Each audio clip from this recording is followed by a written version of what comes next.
نیکوکاروں کی اور اللہ کے انعام یافتہ بندوں کی سنگت و رفاقت وہ صلے کے طور پہ ملتی ہے اللہ اور اس کے رسول کی اطاعت کرنے کی۔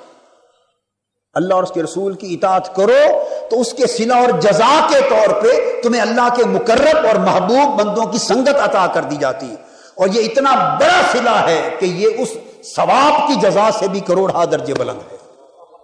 یعنی ثوابی جزا معمولی چیز ہے، لیکن اللہ کے مقرب بندوں کی مجلس نصیب ہو جائے، صبح و شام ان کی قربت نصیب ہو جائے، ان کی سنگت نصیب ہو جائے، تو یہ اتنا بڑا صلہ ہے، اس لیے کہ پھر جو انعامات اللہ کے ان انعام یافتہ بندوں پر اتر رہے ہوتے ہیں ان کی سنگت میں رہنے والوں کو بھی ان انعامات کا حصہ ملتا رہتا ہے۔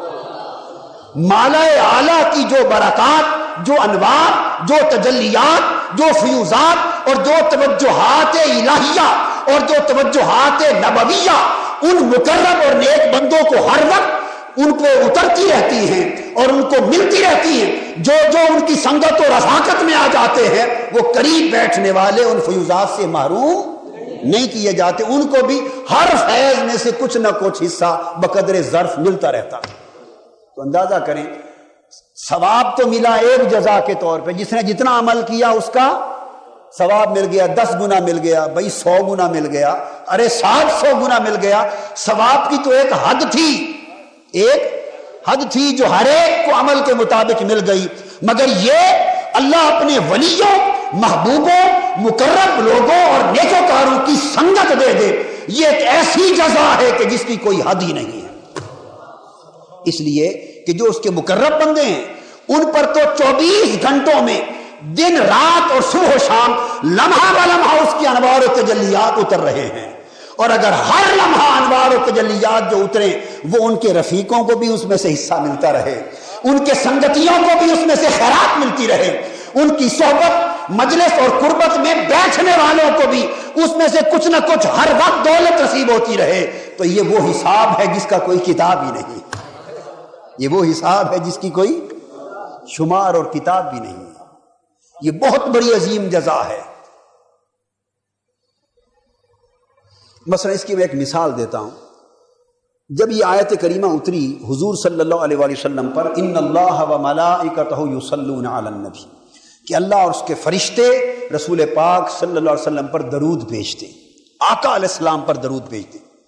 تو صحابہ کرام نے پوچھا یا رسول اللہ، اور خاص طور پہ سیدنا صدیق اکبر رضی اللہ تعالیٰ عنہ پیش عرض کیا آقا جو میں نے ابھی بات کی اب اس کی دلیل دے رہا ہوں کہ یہ کیسے ہوتا ہے۔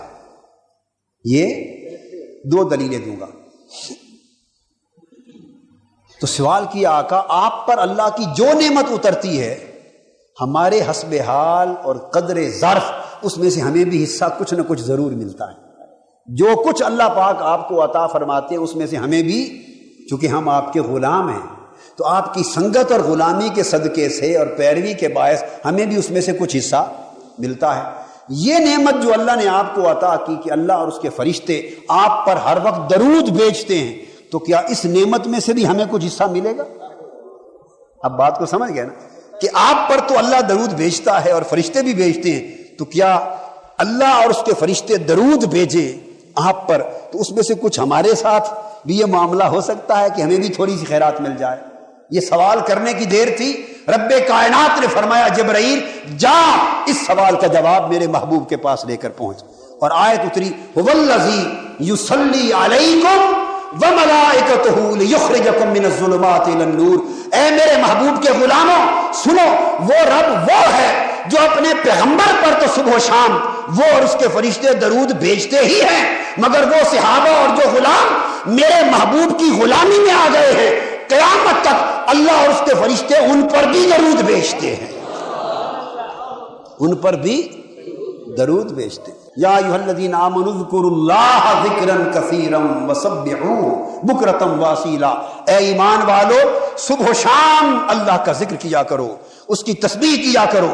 یہ فرما کر فرمایا هو الذی یصلی علیکم، اے ایمان والو۔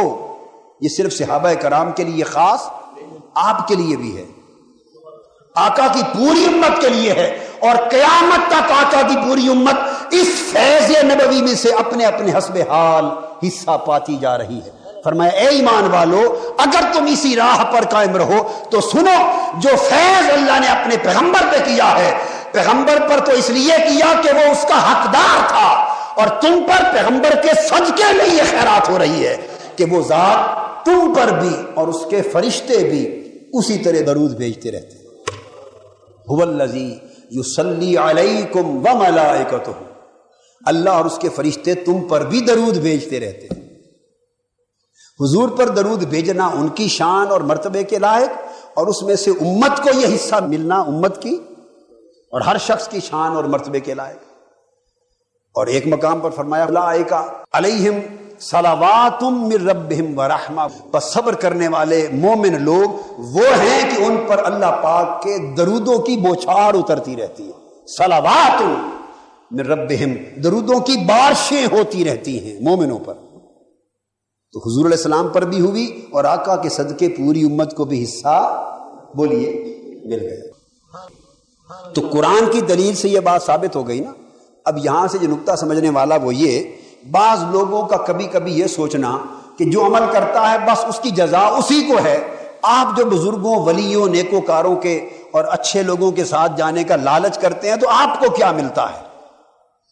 سوال ہوتا ہے ذہن میں کہ انہوں نے عمل کیے، ان کو تو جزا ملے گی، آپ کو کیا ملتا ہے ان کے پاس جانے کا؟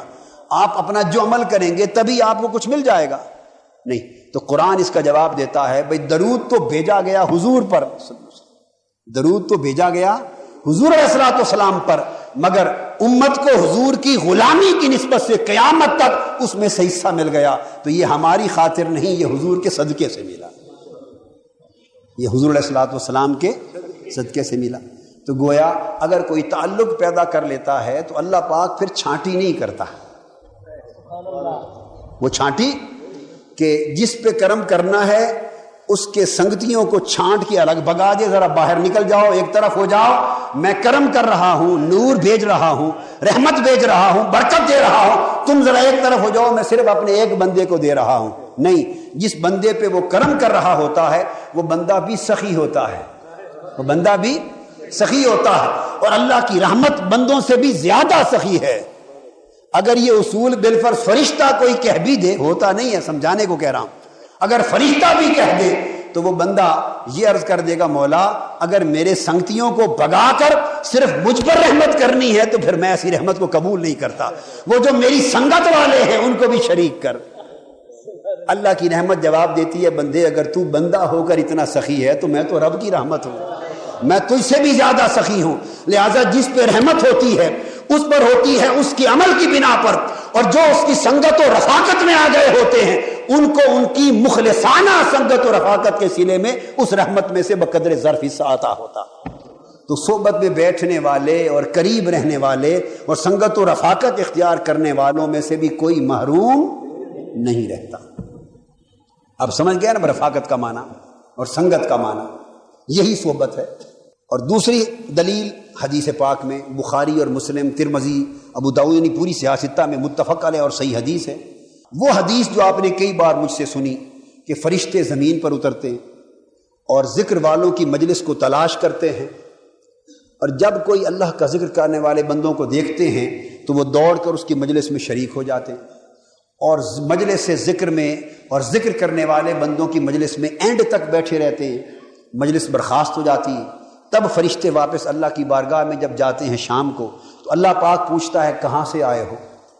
وہ عرض کرتے ہیں باری تعالیٰ تیرا فلاں ذکر کرنے والا بندہ یا ذکر کرنے والے بندے ان کی مجلس تھی تو ہم ان کی سنگت میں مجلس میں بیٹھ گئے تھے، ان کی مجلس سے اٹھ کر آئے ہیں۔ اللہ پاک طویل مکالمہ بیان ہوا ہے۔ آخری بات کہنا چاہتا ہوں، بالآخر اللہ پاک فرماتے ہیں فرشتوں گواہ ہو جاؤ، اس ذکر کی مجلس میں جتنے لوگ بیٹھے تھے میں نے سب کو بخش دیا۔ اب کوئی ضعیف حدیث نہیں ہے، یہ متفق علیہ حدیث ہے اور حدیث صحیح ہے۔ حضرت ابو ہریرہ رضی اللہ تعالیٰ عنہ راوی ہیں اور متعدد طرق سے حدیث کی متعدد کتب میں روایت آئی، فرمایا میں نے ان سب کو بخش دیا۔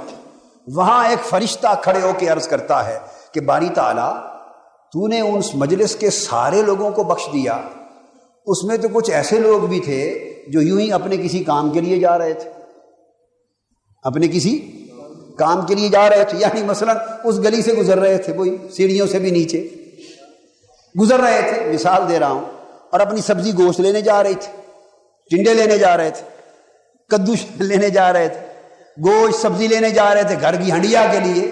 سمجھا رہا ہوں، وہ حدیث میں نہیں ٹنڈے کدو گوشت کا ذکر آیا.